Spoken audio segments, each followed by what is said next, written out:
Hello and welcome to today's webinar. Today I'm going to be showcasing one of Splunk's premium apps, ITSI. First of all, who am I? My name is Dan Gray. I'm a Splunk architect currently employed by Somerford Associates. I've been working with Splunk for a number of years now. I'm a qualified ITSI administrator along with being an observability sales engineer. Prior to that, I spent 8 years in the Royal Navy working on big data problems. Today's webinar, we're going to cover the following topics within ITSI. First, we're going to take a look at the service analyzer. Then we're going to take a look at KPIs and what makes a good KPI and deep dives.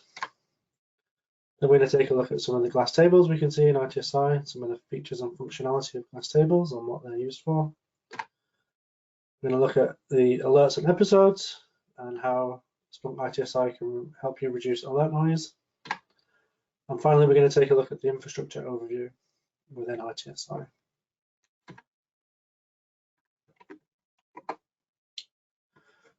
So here we are, we've logged into our Splunk Enterprise. The first thing we need to do is navigate to Splunk ITSI. As I said before, ITSI is a Splunk premium app, and you navigate it to it the same way you'd navigate to any of the other apps you've got installed in Splunk. So here on the left-hand side, in the apps drop-down, we have IT Service Intelligence.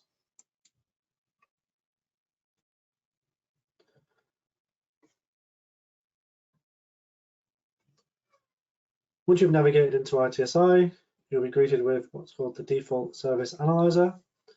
And we'll take a quick tour of that right now. Across the top, we have the 50 top services, if you have 50 services defined. And along the bottom, we have the top 50 KPIs which feed into those services. So what is a service? A service is a construct which is based upon entities and the performance of the entities underneath there.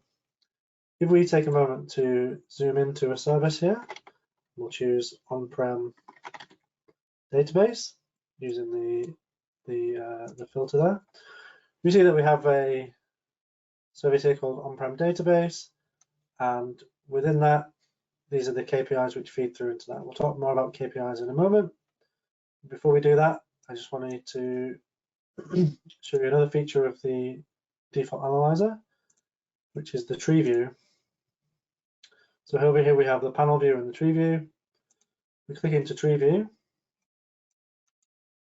We can see the arrangement of services and how the dependency of each service rely on other services and KPIs. So if we take this tree here, for example, at the top of the tree we have the Buttercup store, which is a business level service.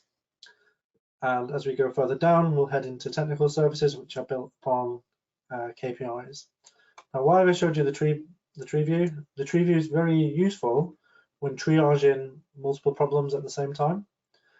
One of the key features of ITSI is to allow your engineers and rectification teams to see how their work fits into the overall business. If we imagine a scenario where we have a problem with cart services and catalog services at the same time, we'll be able to see how the severity of those incidences feeds up through the tree and has the overall effect on the end service, meaning that your engineers can triage and decide which errors to fix first. Back into the tile view here, I'll zoom in again to on-prem database. If we click onto that service tile there, on-prem database, from the right-hand side here, we see that a number of KPIs have opened up. This is showing the top 10 KPIs. These are the KPIs, or key performance indicators, that feed into the service and calculate the overall service health score. Each of these KPIs will have a weighting, which we'll see shortly. And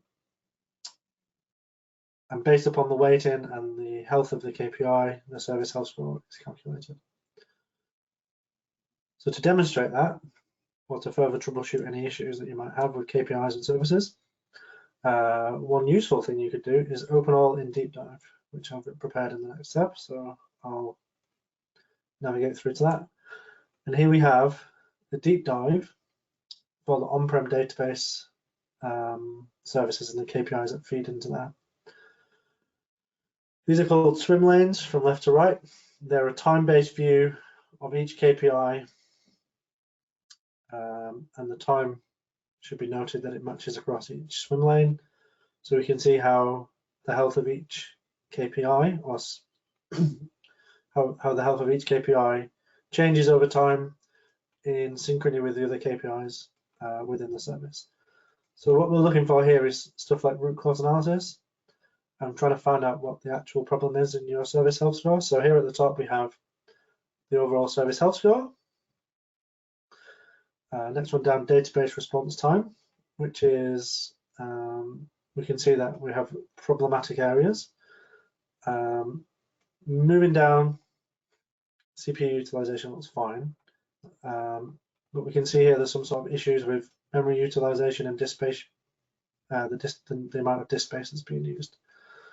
So the idea is that you would layer these KPIs next to each other and hopefully be able to find the root cause that's causing issues with the database response time, which is negatively impacting the overall service health score. So far I've talked a lot about KPIs and key performance indicators, but what are they and how do you define them and how should they be defined? So on the next tab here, I've zoomed into one of the KPIs within the on-prem database. We can see that there. This is database response time. And how is this KPI being defined? So it's a Splunk search here, contingent upon this field here, the time taken field.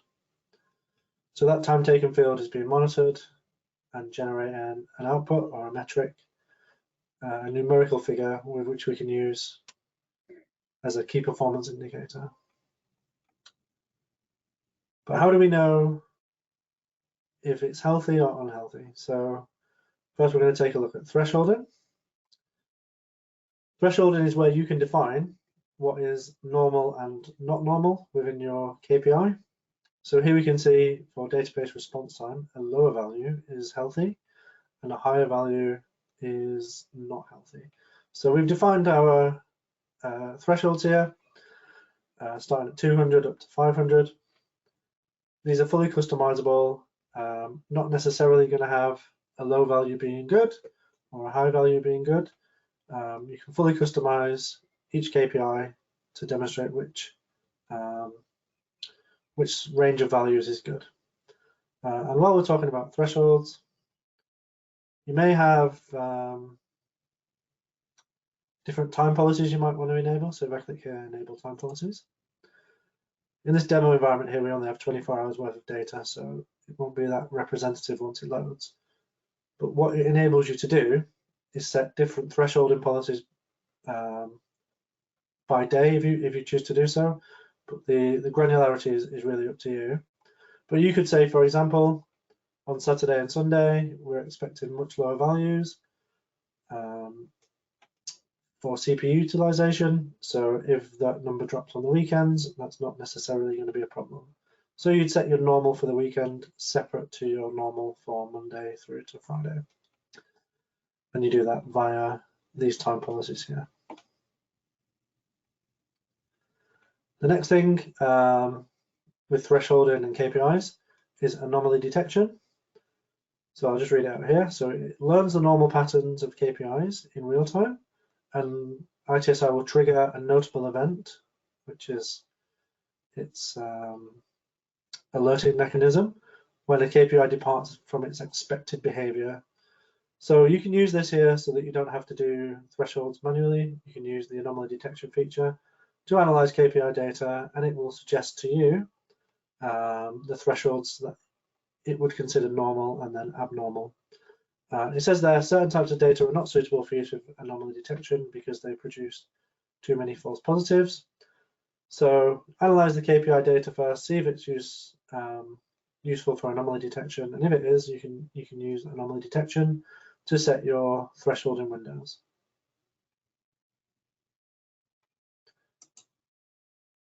The next thing to talk about in ITSI and KPIs is I've moved along here to the Predictive Analysis tab.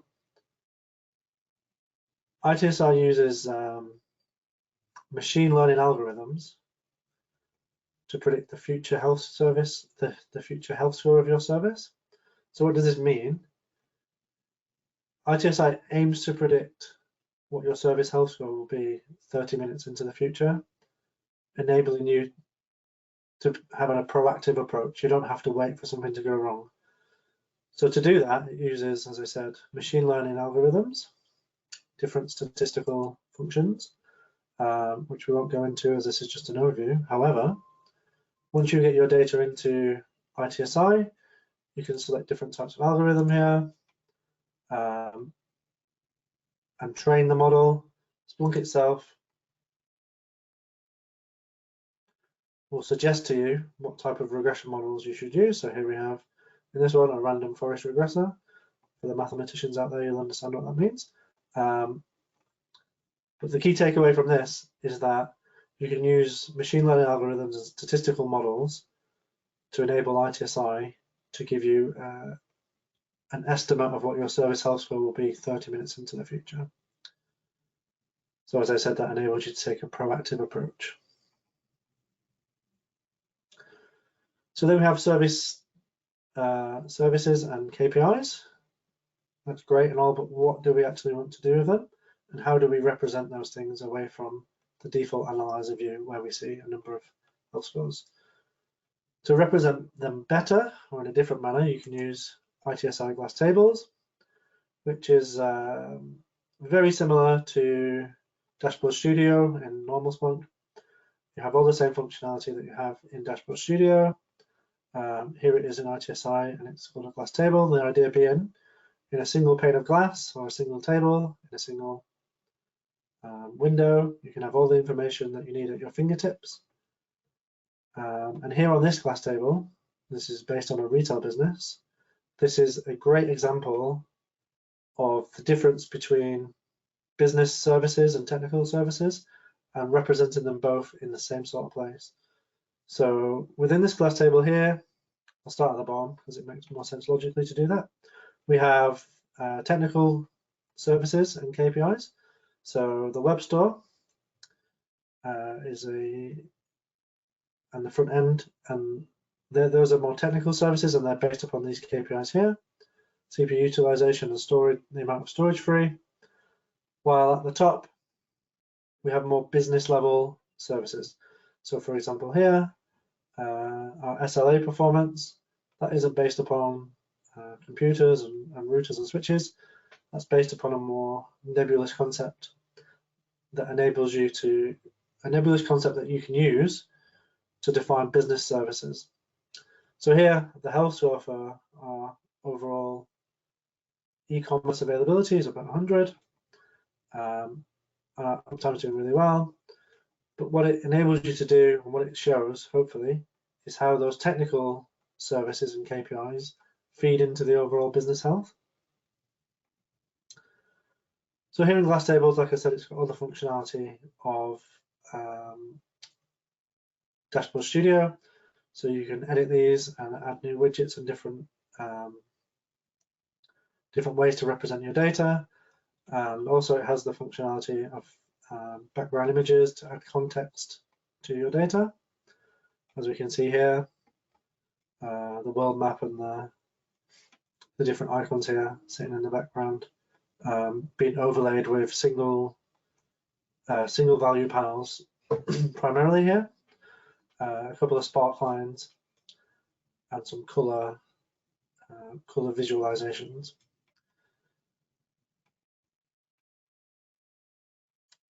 So now if we move away from that into the more suppose technical way of interfacing with your data, another key selling point of ITSI and something it does really well is the alerts and episodes. So here we have the alerts and episodes page within ITSI, and we can see here that central to this page is the total noise reduction that's been achieved by ITSI. So what ITSI will do is take a number of alerts and it combines them into episodes in an attempt to reduce the frequency of alerts and reduce alert fatigue, only hopefully generating an episode when there's a meaningful problem. So in this instance here, claiming a reduction of nearly 70% in total noise, giving us some high-level stats.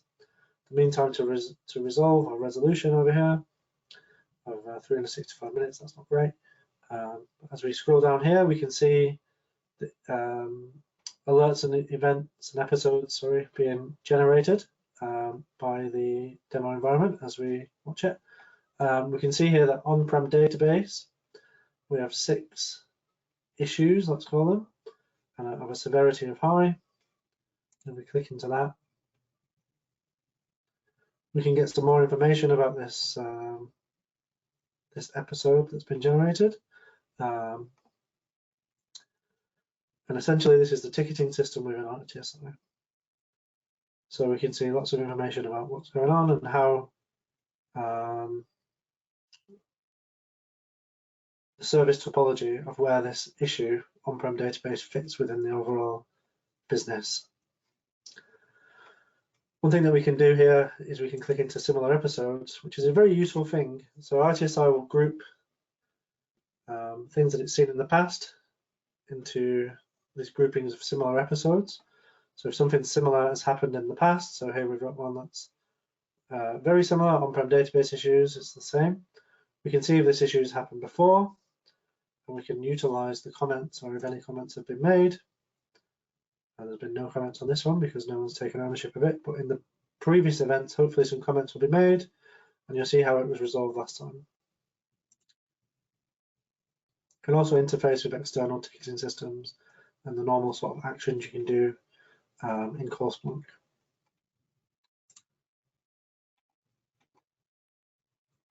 Finally, I want to take us through to the infrastructure overview page. This is really where technicians will be living, people who really need to deep dive into problems, and we'll see why that is now. So if you have some sort of on-prem database issues and the swim lanes on your deep dive's not cutting it, you need to understand what's actually going on in reality. We can jump into the infrastructure overview page. And here we have all the entities that exist in our network. ITSI can automatically detect what type of entities you have. So we have some AWS stuff and some Unix stuff, along with a host of other things. For this example here, we'll use the Unix one, but we can see here that there are a number of entities within our Unix. We've got 8. If I click into here, we'll get very detailed information about these eight entities that are running a Unix operating system. So I'll take it quite slowly, but if we take it bit by bit, here we can have entity. This is a name, the host name of the entity, so it's an authorization server of some descript.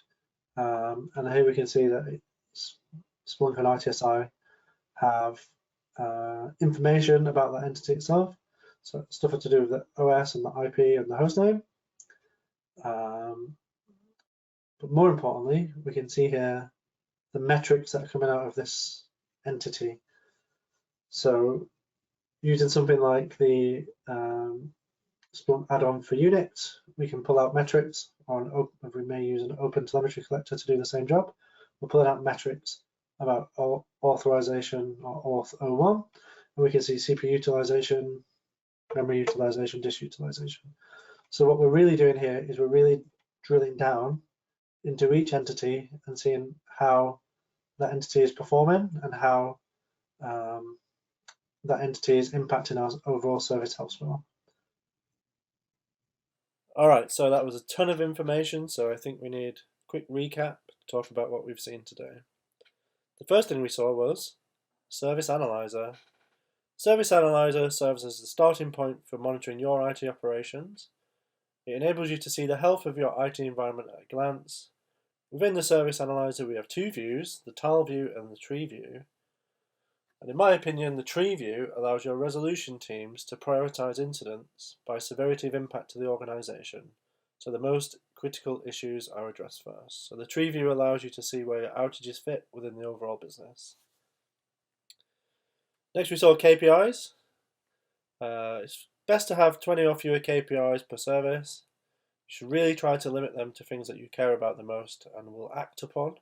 Things like CPU utilization, I/O, the amount of disk space that's free and response time. Effectively using KPIs enables you to detect future service degradations by using machine learning and historical data. KPIs have access to all of your data, so you're enabled to act on the true outliers, not just the averages of averages. Next we saw deep dives. Deep dives are an investigative tool to help you identify and troubleshoot issues in your environment. You can analyze multiple service metrics within the swim lanes, and you can drill down into the raw data at full fidelity to quickly identify the root cause.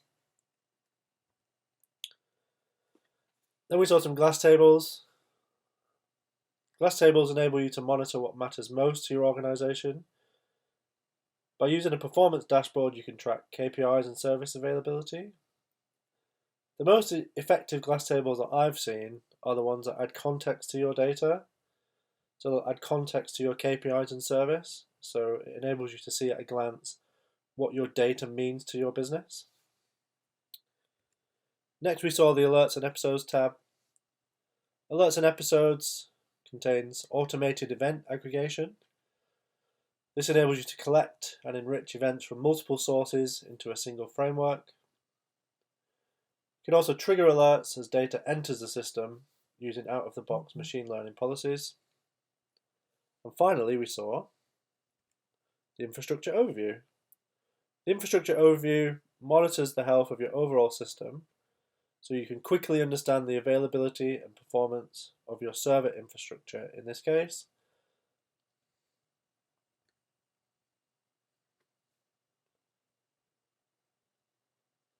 If you've enjoyed today's webinar and feel like you want to get hands-on with ITSI, please feel free to register and join us for our ITSI Fundamentals 101 workshop. As I said, you'll get hands-on, it's interactive, so you'll get your own ITSI environment which you can experience yourself. It's hosted by a Somerford technical expert, or maybe you'll get me. By getting hands-on with ITSI, it will enable you to get a deeper understanding of what I've talked about today. Once we start getting in there, configuring it for ourselves, we'll understand much more about how ITSI works. So if you did want to register for that hands-on workshop, you can see there's a button and a register button where you can learn the fundamentals of service intelligence and AIOps with Splunk IT Service Intelligence. The link's there. Please visit our website. There's an events tab where you can find all our upcoming events, not just our ITSI ones, all our Splunk ones and the other partners that we also work with.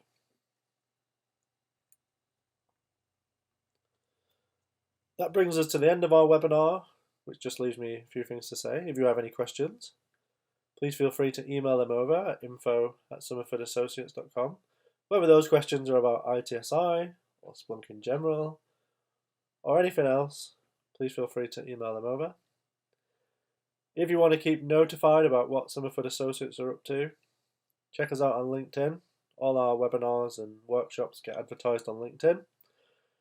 Just search for Somerford Associates on LinkedIn, or you can navigate directly using that link there. If you've missed a webinar and you'd like to catch up, or check out the backlog of webinars that we have on YouTube, that's the link to our YouTube channel, Somerford Associates on YouTube. There you can find all our webinars about Splunk, but also about all our other products that we work with. That just leaves me one thing to say, and that's thank you for attending. Thank you for attending today. Thank you for your attention. It's been a real pleasure to talk about ITSI with you today. I hope you've learned something, and I look forward to seeing you on our workshops. Thank you very much.